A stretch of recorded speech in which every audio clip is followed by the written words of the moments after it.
सती ने कहा, महाराज बिना निमंत्रण के दूसरों के घर नहीं जाते, और पिता का घर तो पुत्री का अपना घर है, वहां बुलाने की क्या जरूरत है, हम बिना बुलाए जाएंगे। ये कहकर मां सती जाने को तैयार हुई। शिवजी ने बहुत रोका, नहीं मानी सती। शिवजी ने वो बात भी बताई कि हमें श्राप दिया, यज्ञ में भाग नहीं मिलेगा, इसलिए हमें नीचा दिखाने के लिए तुम्हारे पिता ऐसा कर रहे हैं। सती ने मन में सोचा, अब तो इनकी सुलह करवाऊंगी। ये सोचकर कहा, महाराज आप चलिए। शिवजी ने कहा कि नहीं, अगर तुम्हें जाना है तो तुम जाओ, हम तो नहीं आएंगे।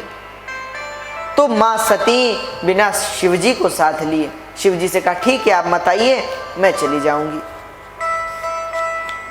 शंकर जी ध्यानस्थ होकर बैठ गए। सती जी जाने को तैयार हुई। सती जी कुछ दूर जाती हैं, फिर मन में सोचती हैं कि कहीं पतिदेव नाराज हो गए, आना तो अंत में यही है, क्या किया जाए। फिर वापस आ जाती हैं, फिर मन में सोचती कि नहीं नहीं, पिता के घर यज्ञ है, जाना जरूरी है। चल पड़े। फिर कुछ दूर बाद फिर लौट कर आती हैं, कहीं ये नाराज हो गए। फिर मन में सोचा, नहीं नहीं, ये तो बड़े शांत है। नाराज होते हैं पर फिर शांत भी जल्दी हो जाते हैं, कोई मना लूंगी। कहा कि महाराज अब तो मैं जाऊंगी। शिवजी ने कहा ठीक। अब सती मैया नहीं लौटी, मां सती चल पड़ी। तब भोलेनाथ ने नंदी से कहा, नंदी इनका सारा सामान लेकर जाओ, अब ये वापस नहीं आएंगी।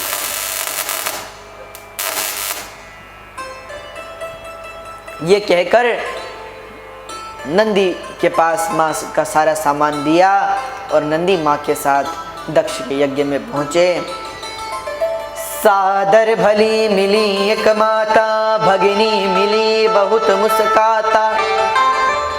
एक माँ ही प्रेम से मिली, बहनों ने बहुत मजाक उड़ाया। अरे वो तुम्हारा शिव नहीं आया, वो डमरू बजाने वाला। एक बोली, अरे वो नहीं आया जिसके हाथ में वो त्रिशूल लेकर घूमता रहते हैं, वो नहीं आए। लगता है उनके गले की वो जो सांप हैं वही चले गए होंगे, उन्हें ढूंढ रहे होंगे। शिव का परिहास करने लगी, पर बहनों की बात का बुरा नहीं माना।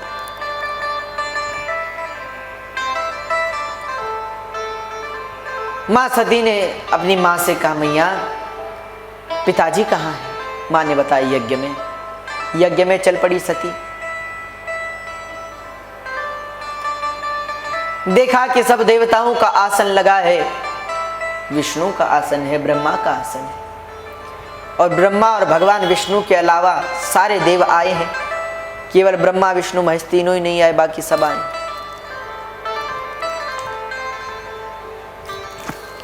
मां सती ने सोचा कि मेरे पति का आसन कहाँ है, तो पिताजी को नमस्कार किया। दक्ष ने मुख मोड़ लिया। सती ने कहा, कोई बात नहीं। एक व्यक्ति से पूछा, हमारे पति का आसन कहाँ है? तो उसने कहा कि अपने पिता से ही पूछ लीजिए।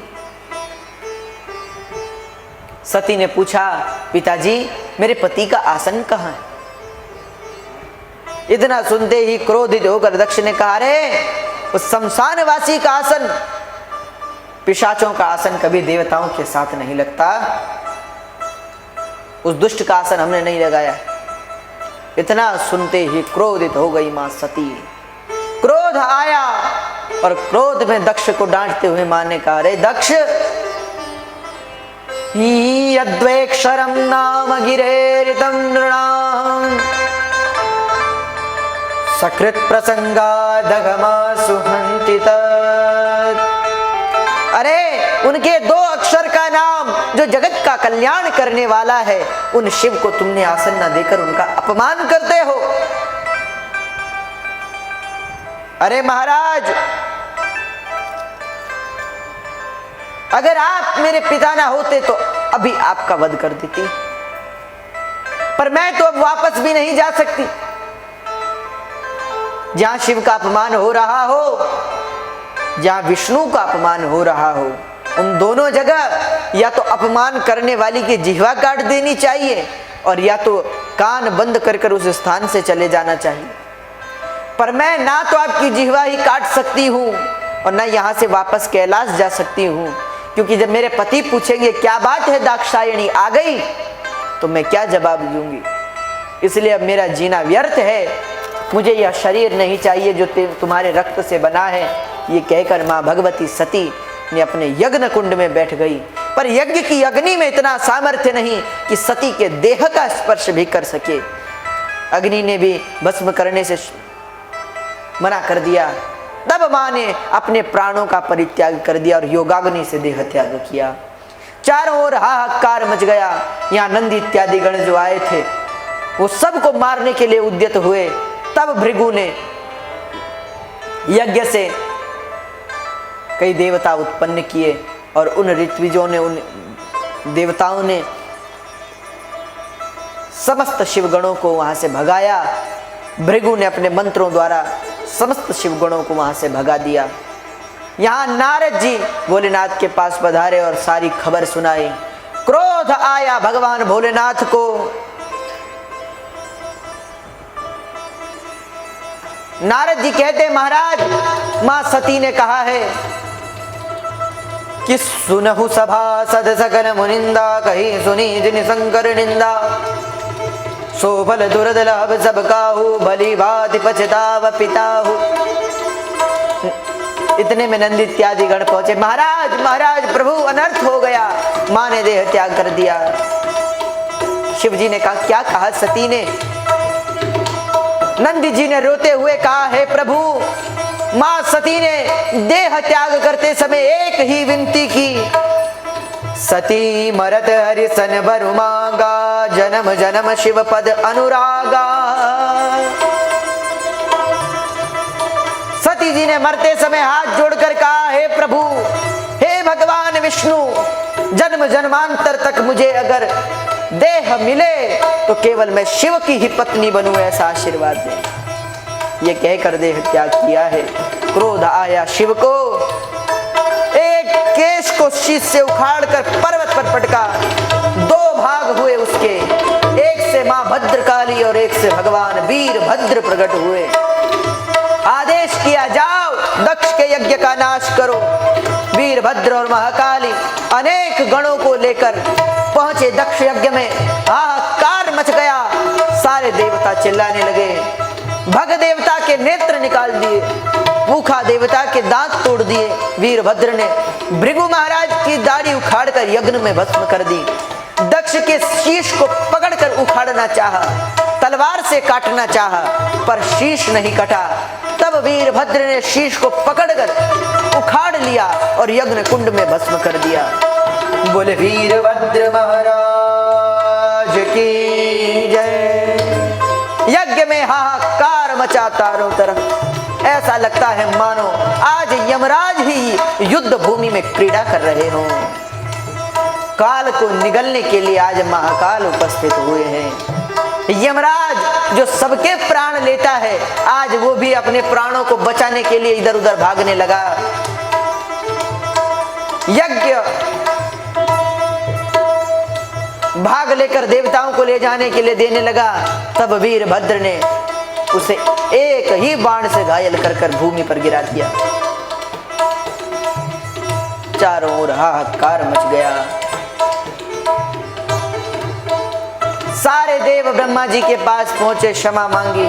हे ब्रह्मा जी, अब आप ही कोई उपाय बताइए जिससे हमारा कल्याण हो। ब्रह्मा जी ने कहा, देखो तुमने अपराध हमारा नहीं अपितु भगवान शंकर का किया है। क्यों गए तुम यज्ञ में? जब मैं नहीं गया, विष्णु नहीं गए, तो तुम्हें किसने कहा था जाने को? देवता बोले, निमंत्रण पत्र आया था। अच्छा एक बात बताओ, किसी व्यक्ति को चोरों का निमंत्रण आए कि रात में 2 बजे चोरी करने चलना है, सब लोग इकट्ठे हो जाएं और हम लोग वहां पहुंच जाएं। अच्छा उस व्यक्ति को रात, अब पुलिस का छापा पड़े, पुलिस पकड़ ले और उससे पूछे क्यों आए हो रात में चोरों के साथ चोरी करने, और वो इनविटेशन कार्ड दिखाए कि महाराज निमंत्रण भेजा गया था इसलिए आए, तो क्या पुलिस वाले छोड़ेंगे? देवता बोले, हम भी यही कहते रहे कि छोड़ दो, इन्होंने बुलाया था इसलिए आए थे, पर शिव गणों ने किसी को नहीं छोड़ा। ब्रह्मा जी ने कहा तुम्हें छोड़ना भी नहीं चाहिए था। देवता बोले, प्रभु अब क्या हो? तब ब्रह्मा जी ने कहा एक ही साधन है, जाओ शिव से क्षमा मांगो।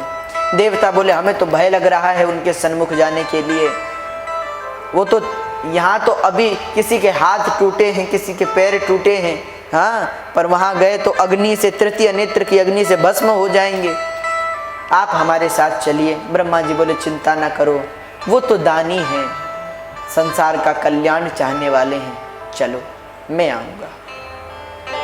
देवताओं को लेकर ब्रह्मा जी भगवान भोलेनाथ के पास पहुँचे।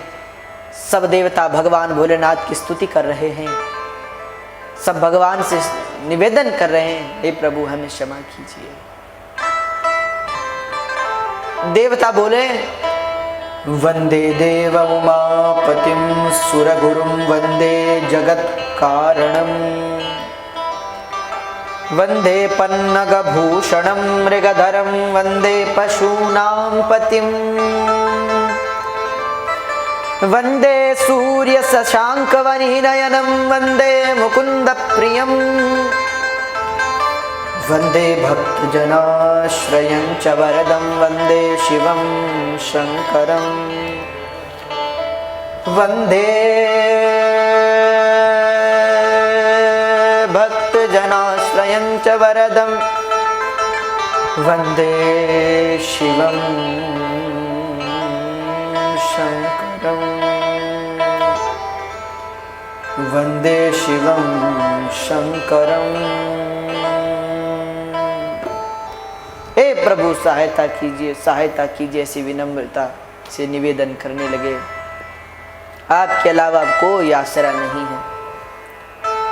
हे प्रभु हम आपके सेवक हैं, आप देवाधिदेव, भूल हुई उसके लिए क्षमा है, पर अब तो क्षमा कीजिए। हमने सुना है कि आप कभी शरणागत का त्याग नहीं करते। हे प्रभु आज अपनी इस मर्यादा का पालन कीजिए और हम पर कृपा करिए। तब तो इतना सुनते ही शिव जी ने, देवता स्तुति कर रहे हैं शिव जी की, भगवान नटराज की स्तुति करते हैं समस्त देवता।